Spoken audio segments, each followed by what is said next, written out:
राम राम सबको। कैसे हो आप लोग? आशा करती हूँ आप सब ठीक होंगे। तो आज हम कार्तिक महात्म का 25वां अध्याय का पाठ करेंगे। वीडियो को पूरा देखें, लाइक शेयर और सब्सक्राइब करें चैनल को, जो भी चैनल पे नए हैं, और लाइक करना बिल्कुल ना भूलें, क्योंकि आपके एक लाइक और सब्सक्राइब से बहुत मोटिवेशन मिलती है। तो चलो 25वें अध्याय की कथा प्रारंभ करते हैं। तीर्थ व्रत और दान आदि के करने से समस्त पाप नष्ट हो जाते हैं, और मगर प्रेत योनि में रहने वाले को इसका अधिकार नहीं है। तुम्हारे दुख को देखकर मैं अत्यंत दुखी हूँ, और तुम्हारा दुख दूर किए बिना मुझे संतोष नहीं होता। तुम्हारे पाप बड़े भारी हैं, क्योंकि यह तीनों योनियाँ बहुत बड़े पाप करने वालों को ही प्राप्त होती हैं, और प्रेत योनि तो थोड़े पुण्य से ही भी नष्ट नहीं हो सकती। लेकिन मैं तुम्हें इस योनि से अवश्य छुड़ाऊंगा। इसलिए मैंने जो कार्तिक का व्रत किया है उसका आधा पुण्य मैं तुम्हें देता हूँ, क्योंकि यज्ञ दान तीर्थ से सब निश्चय ही कार्तिक के व्रत के पुण्य के समान नहीं है। देवऋषि नारद जी बोले, हे राजन, इतना कहकर धर्मदत्त ने उसको ओम नमो भगवते वासुदेवाय नमः यह 12 अक्षर मंत्र सुनाया और तुलसी का जल उस पर छिड़का।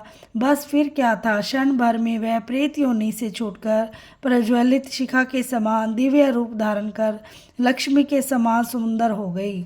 अब वह धर्मदत्त को दंडवत करके प्रसन्नता से गदगद होकर बोली, हे ब्राह्मण, आपके आशीर्वाद से मैं इस घोर नरक से छूट गई हूँ। मुझे पाप सागर में डूबती हुई के लिए आप नौका के समान है। नारद जी ने कहा, हे राजन, अभी कलह इसी प्रकार कह ही रही थी कि वहाँ पर विष्णुगण एक देवीय विमान लेकर आए, और विमान के द्वार पर अप्सराएं और गण बैठे हुए थे।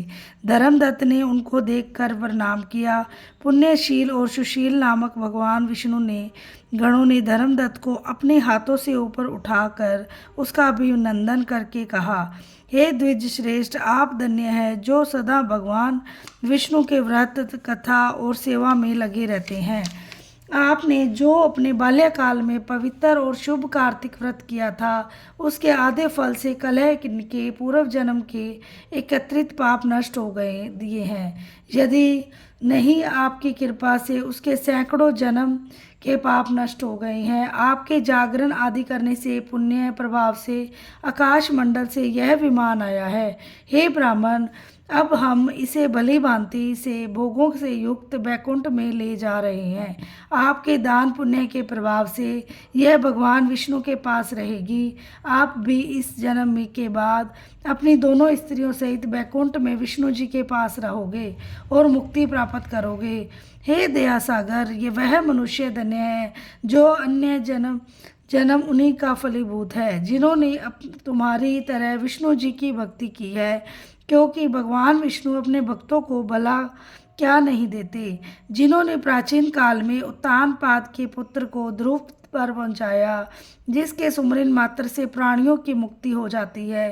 प्राचीन काल में विष्णु जी केवल अपने नाम के स्मरण से ही आप द्वारा पकड़े हुए हाथी को हस्त योनि से मुक्त करके जय नाम देकर अपना पार्षद बना लिया।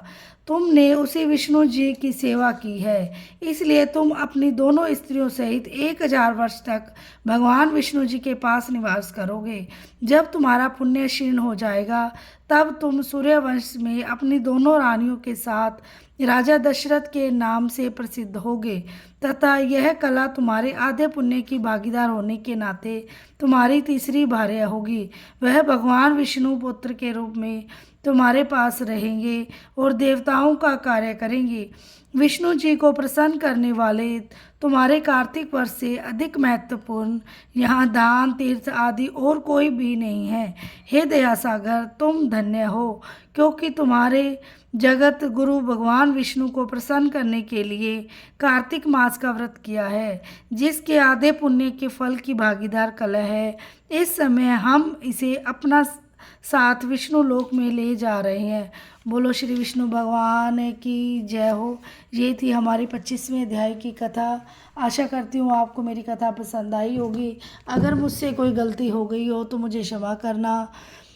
चलो कीर्तन करते हैं। श्रीमन नारायण नारायण नारायण, भजमन नारायण नारायण नारायण, जप मन नारायण नारायण नारायण, श्रीमन नारायण नारायण नारायण, लक्ष्मी नारायण नारायण नारायण, जप मन नारायण नारायण नारायण। वीडियो को लाइक, चैनल को सब्सक्राइब जो भी नहीं है वो ज़रूर करके जाना। आपके लाइक, सब्सक्राइब, कमेंट करने से मुझे बहुत मोटिवेशन मिलती है। राधे राधे, जय श्री श्याम।